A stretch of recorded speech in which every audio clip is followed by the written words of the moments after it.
Tuesday, July 14, 1885.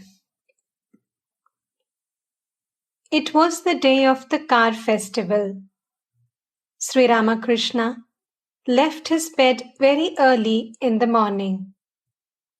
He was alone in the room, dancing and chanting the name of God. M entered and saluted the master. Other devotees arrived one by one. They saluted the master and took seats near him. Sri Ramakrishna was longing intensely for Purno. He was talking to M about him.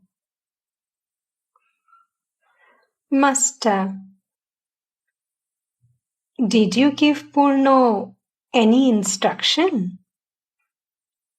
M. I asked him to read the life of Chaitanya. He is familiar with the incidents of his life.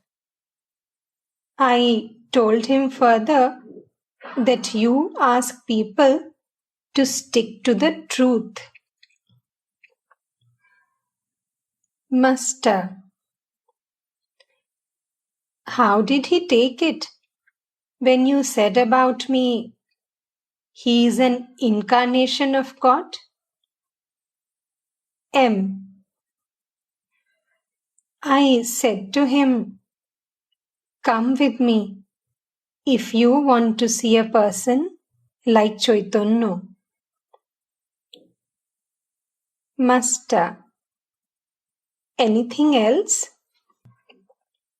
M. Also, that remark of yours, that when an elephant enters a small pool, there is a great splashing of water all around. Likewise, in the case of a small receptacle, emotion overflows.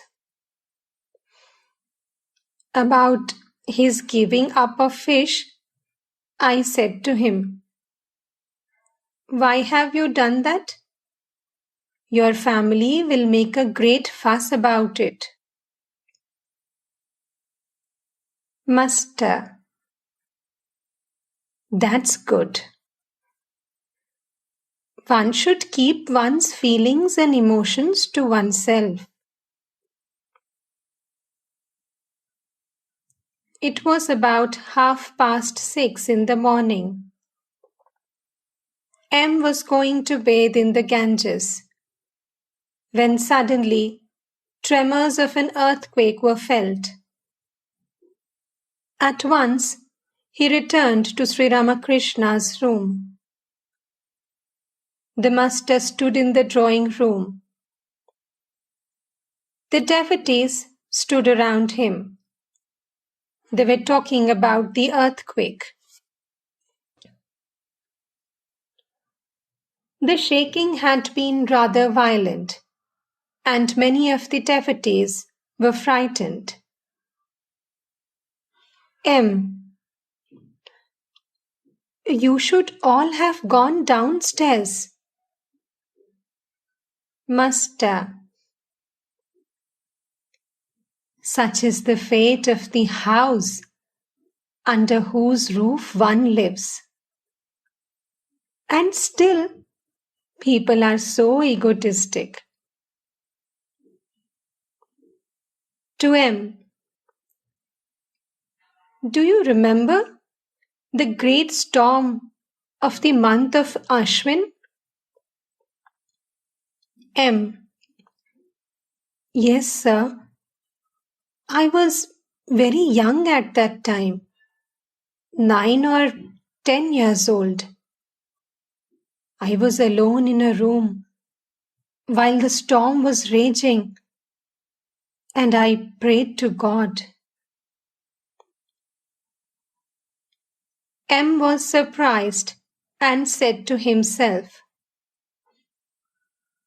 why did the master suddenly ask me about the great storm of Ashwin? Does he know that I was alone at that time, earnestly praying to God with tears in my eyes? Does He know all this? Has He been protecting me as my Guru since my very birth?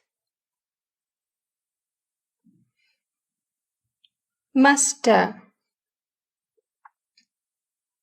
it was quite late in the day at Dakshineshwar when the storm broke.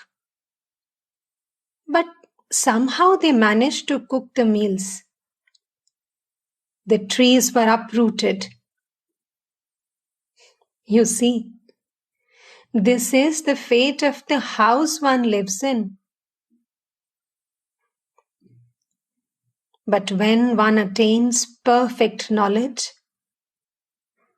then one finds that dying and killing are one and the same thing.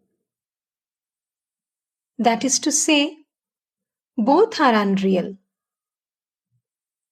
When one is dead, one has not really died.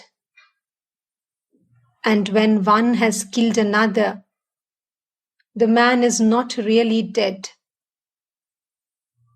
Both the Leela and the Nitya belong to the same reality. In one form, it is the Absolute, and in another, the Leela. Even though the Leela is destroyed, the Nitya always exists. Water is water, whether it is still or in waves. It is the same water when the waves quiet down.